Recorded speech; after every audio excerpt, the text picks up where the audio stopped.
High command ಅಂಗಳದಲ್ಲಿ ಈಗ ಸಂಪುಟ 2.0 ಸರ್ಕಸ್. ಇನ್ನೇನು ಕೆಲವೇ ಕ್ಷಣಗಳಲ್ಲಿ ಸಿಎಂ ಡಿಕೆ ಶಿವಕುಮಾರ್ ದೆಹಲಿಗೆ ಹೋಗಲಿದ್ದಾರೆ.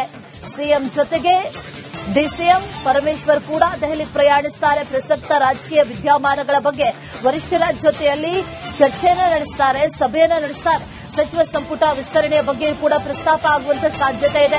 ಕರ್ನಾಟಕ ಭವನದಲ್ಲಿ ಅಧಿಕಾರಿಗಳ ಜೊತೆಗೆ ಸಭೆಯನ್ನ ಕೂಡ ನಡೆಸಲಿದ್ದಾರೆ ಸಿಎಂ ಹಾಗೂ ಡಿಸಿಎಂ. ಹಿರಿಯ ಐಎಎಸ್ ಅಧಿಕಾರಿಗಳೊಂದಿಗೆ ಚರ್ಚೆಯನ್ನ ನಡೆಸಲಿದ್ದಾರೆ. ಒಂದು ಕಡೆ ಮತ್ತೊಂದು ಕಡೆಯಲ್ಲಿ ಸಂಪುಟ 2.0ನ ಸರ್ಕಸ್ ಈಗ ಆರಂಭ ಆಗಿದೆ.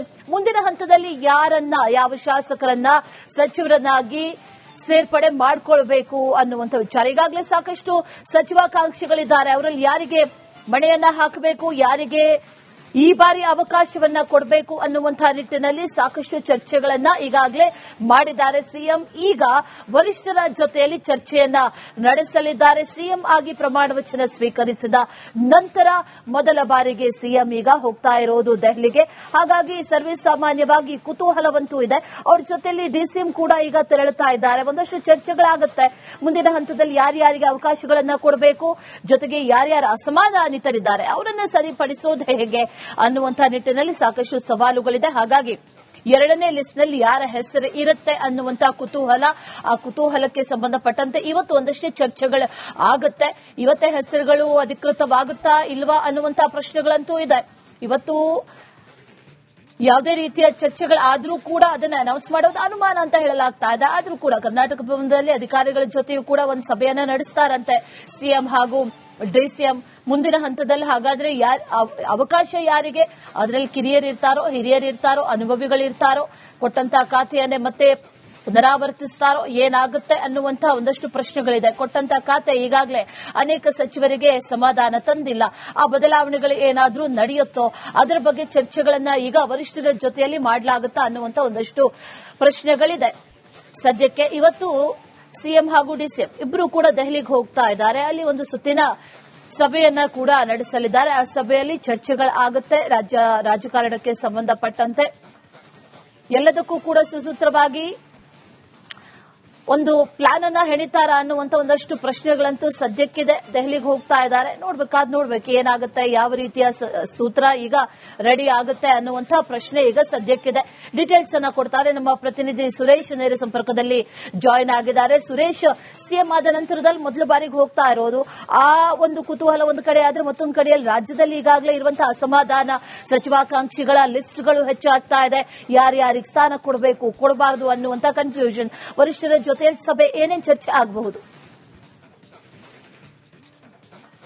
ಮೊದಲನೇದಾಗಿ ಹೋಗ್ತಾ ಇರ್ತಕ್ಕಂಥದ್ದು ಒಂದು ಹಿರಿಯ ಐಎಎಸ್ ಅಧಿಕಾರಿಗಳು, ಅಂದ್ರೆ ದೆಹಲಿಯಲ್ಲಿ ಇರತಕ್ಕಂತಹ ಕರ್ನಾಟಕ ಸರ್ಕಾರದ ಸಂಬಂಧಪಟ್ಟಂತೆ ಯಾವ ಇಲಾಖೆಗಳಲ್ಲಿ ಕೆಲಸ ಮಾಡ್ತಾ ಇದ್ದಾರೆ ಆ ಅಧಿಕಾರಿಗಳು, ಜೊತೆಗೆ ಕರ್ನಾಟಕ ಭವನದಲ್ಲಿ ಕೆಲಸ ಮಾಡ್ತಾ ಇರ್ತಕ್ಕಂತಹ ಹಿರಿಯ ಅಧಿಕಾರಿಗಳ ಜೊತೆ ಒಂದು ಸಮಾಲೋಚನೆ ಮತ್ತೆ ಇಲಾಖೆಯ ಒಂದು ಮೀಟಿಂಗ್ಗಳು, ಅಂದ್ರೆ ರಾಜ್ಯಕ್ಕೆ ಬರಬೇಕಾಗಿರ್ತಕ್ಕಂತಹ ಅನುದಾನಗಳು ಯಾವ್ಯಾವ ಬರಬೇಕು ಕೇಂದ್ರದಿಂದ, ಜೊತೆಗೆ ರಾಜ್ಯದ ಯೋಜನೆಗಳು ಯಾವ್ಯಾವ ಯೋಜನೆಗಳಿಗೆ ಸದ್ಯ ಕೇಂದ್ರದಿಂದ ಅಡ್ಡಿಯಾಗಿರ್ತಕ್ಕಂಥದ್ದು, ಅದಕ್ಕೆ ಇರತಕ್ಕಂತಹ ಕಾನೂನಿನ ತೊಡಕುಗಳು, ಇದೆಲ್ಲದರ ಕುರಿತಂತೆ ಸಮಾಲೋಚನೆಯನ್ನ ಮಾಡಿ ವಿಸ್ತೃತ ಒಂದು ವರದಿಯನ್ನು ರಿಪೋರ್ಟ್ ಅನ್ನು ತಯಾರು ಮಾಡುವಂತದ್ದು ಇವತ್ತಿನ ಒಂದು ಅಧಿಕಾರಿಗಳ ಜೊತೆಗಿನ ಮೊದಲ ಸಭೆ.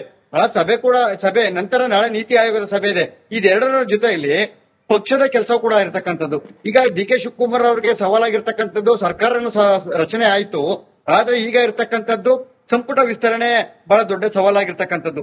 ಸೊ ಹೀಗಾಗಿ ಸಂಪುಟ ವಿಸ್ತರಣೆಯ ಕಸರತ್ತಿಗೆ ಈಗಾಗಲೇ ಡಿಕೆ ಶಿವಕುಮಾರ್ ಸೇರಿದಂತೆ ಹೈಕಮಾಂಡ್ ನಾಯಕರು ಕೂಡ ಮುಂದಾಗಿದ್ದಾರೆ. ಜೊತೆಗೆ ಕೆಪಿಸಿಸಿ ಅಧ್ಯಕ್ಷರ ಪದಗ್ರಹಣ ಕಾರ್ಯಕ್ರಮ ಕೂಡ ಆಗ್ಬೇಕಾಗಿದೆ. ಸೊ ಹೀಗಾಗಿ ಅವರ ಪದಗ್ರಹಣ ಕಾರ್ಯಕ್ರಮದ ಒಂದು ಆಹ್ವಾನ ಕೂಡ ಇರತಕ್ಕಂಥದ್ದು. ಈ ಹಿನ್ನೆಲೆಯಲ್ಲಿ ಬಿಕೆ ಹರಿಪ್ರಸಾದ್ ಸೇರಿದಂತೆ ಕೆಲ ಹಿರಿಯ ನಾಯಕರುಗಳು ಬಿಕೆ ಹರಿಪ್ರಸಾದ್ ಅವರಿಗೆ ಜೊತೆಯಾಗಿ ಸಾಥ್ ಕೊಡೋದಕ್ಕೆ ಹೋಗ್ತಾ ಇರ್ತಕ್ಕಂಥದ್ದು ಒಂದು ಕಡೆ. ಆದ್ರೆ ಡಿಕೆ ಶಿವಕುಮಾರ್ ಅವರು ಈಗ ಸಂಪುಟ ವಿಸ್ತರಣೆಗೆ ಸಂಬಂಧಪಟ್ಟಂತ ಒಂದಷ್ಟು ಪಟ್ಟಿ ಸಮೇತ, ಅಂದ್ರೆ ಯಾವಾಗ ವಿಸ್ತರಣೆಯನ್ನ ಮಾಡಬೇಕು ಅಂತ ಹೇಳಿ ಹೈಕಮಾಂಡ್ ನಾಯಕರನ್ನ ಕೇಳುವಂತದ್ದು, ಜೊತೆಗೆ ರಾಹುಲ್ ಗಾಂಧಿ ಅವರು ಹೇಳಿದಂತೆ ಹೊಸ ಮುಖಗಳಿಗೆ ಅವಕಾಶವನ್ನು ಕೊಡಬೇಕು ಅಂತಕ್ಕಂತಹ ಒಂದು ಮಾತನ್ನ, ಸೂಚನೆಯನ್ನ, ಸಲಹೆಯನ್ನ ಕೊಟ್ಟಿರ್ತಕ್ಕಂಥ ಡಿಕೆ ಶಿವಕುಮಾರ್ ಅವರಿಗೆ. ಕಾರಣ 2028 ಮತ್ತು 2019 ವಿಧಾನಸಭೆ ಮತ್ತು ಲೋಕಸಭೆ ಚುನಾವಣೆಗೆ ಸ್ಥಳೀಯವಾಗಿ ನಾಯಕತ್ವವನ್ನು ಬೆಳೆಸಬೇಕು, ನಾಯಕತ್ವದ ಕೊರತೆ ಕಾಡಬಾರದು ಅನ್ನೋ ನಿಟ್ಟಿನಲ್ಲಿ ಈ ಒಂದು ಪ್ಲಾನ್ ಅನ್ನ ಮಾಡಿರ್ತಕ್ಕಂಥದ್ದು. ಸೊ ಹೀಗಾಗಿ ಈಗ ಎಷ್ಟು ಹೊಸ ಮುಖಗಳಿಗೆ ಅವಕಾಶವನ್ನು ಕೊಡಬೇಕು, ಯಾವ ಮಾನದಂಡಗಳು, ಮತ್ತೆ ಈಗ ಆಯ್ಕೆಯಾಗಿರ್ತಕ್ಕಂಥ OBC ಇರಬಹುದು, ಹಾಗೇನೆ SC ಮತ್ತೆ ಇನ್ನು ಎಸ್ಟಿ ಸಮುದಾಯಕ್ಕೆ ಇನ್ನು ಬಾಕಿ ಉಳಿದಿರ್ತಕ್ಕಂಥ ಅವುಗಳಿಗೆ ಯಾರಿಗೆ ಕೊಡಬೇಕು ಅಂತಕ್ಕಂಥದ್ದು. ಜೊತೆಗೆ ಈಗ ಸಂಪುಟದಲ್ಲಿ ಈಗಾಗಲೇ ಅಧಿಕಾರವನ್ನು ವಹಿಸಿಕೊಂಡಿರ್ತಕ್ಕಂತಹ ಕೆಲ ಹಿರಿಯ ನಾಯಕರು ಅಧಿಕಾರವನ್ನು ವಹಿಸಿಕೊಂಡಿದ್ರೆ, ಇನ್ನ ಕೆಲವರು ಅಧಿಕಾರವನ್ನ ಈವರೆಗೂ ಕೂಡ ಸ್ವೀಕಾರ ಮಾಡಿಲ್ಲ, ಅಂದ್ರೆ ಚಾರ್ಜ್ ತಗೊಂಡಿಲ್ಲ. ಉದಾಹರಣೆ ಕೃಷ್ಣ ಬೈರೇಗೌಡರು ಅವರಿಗೆ ಬೆಂಗಳೂರು ಉಸ್ತುವಾರಿ ಖಾತೆಯನ್ನ ಕೊಟ್ಟಿದ್ದಾರೆ, ಆದ್ರೂ ಕೂಡ ಈವರೆಗೂ ಕೂಡ ಅವರು ಉಸ್ತುವಾರಿಯನ್ನ ವಹಿಸಿಕೊಂಡಿಲ್ಲ. ಕಾರಣ ಇಷ್ಟೇ, ಅವರು ಬಿಡಿಎ ಮತ್ತೆ ಬಿಎಂಆರ್ಸಿ ಏನಿದೆ ಎರಡನ್ನೂ ಕೂಡ ಡಿ ಕೆ ಶಿವಕುಮಾರ್ ಅವರು ಇಟ್ಕೊಂಡಿರ್ತಕ್ಕಂಥ ಮುಖ್ಯಮಂತ್ರಿ ಆಗಿ. ಸೊ ಹೀಗಾಗಿ ನನಗೆ ಕೊಡೋದಾದ್ರೆ ಪೂರ್ಣ ಪ್ರಮಾಣದ ಖಾತೆಯನ್ನ ಕೊಡಿ, ಇಲ್ಲಾಂದ್ರೆ ನನಗೆ ಪೂರ್ಣ ಪ್ರಮಾಣದ ಖಾತೆಯನ್ನ ಕೊಡದವರು ನಾನು ಚಾರ್ಜ್ ಅನ್ನು ತಗೋದಿಲ್ಲ ಅಂತ ಹೇಳ್ಬಿಟ್ಟು ಅವರು ನಿಲ್ಸಿರ್ತಕ್ಕಂಥದ್ದು ಈವರೆಗೂ ಕೂಡ. ಸೊ ಈ ಸಂಬಂಧ ಈಗಾಗಲೇ ಹೈಕಮಾಂಡ್ ಅಂಗಳ ಕೂಡ ಈ ದೂರನ್ನ ಕೊಂಡೊಯ್ದಿದ್ದಾರೆ. ಸೊ ಹೈಕಮಾಂಡ್ ಅಂಗಳದಲ್ಲಿ ಯಾವೆಲ್ಲ ವಿಚಾರಗಳು ಚರ್ಚೆ ಆಯ್ತು ಅಥವಾ ಕೃಷ್ಣ ಬೈರೇಗೌಡರಿಗೆ ಸುರೇಶ್, ಥ್ಯಾಂಕ್ ಯು ಡೀಟೇಲ್ಸ್ಗೆ.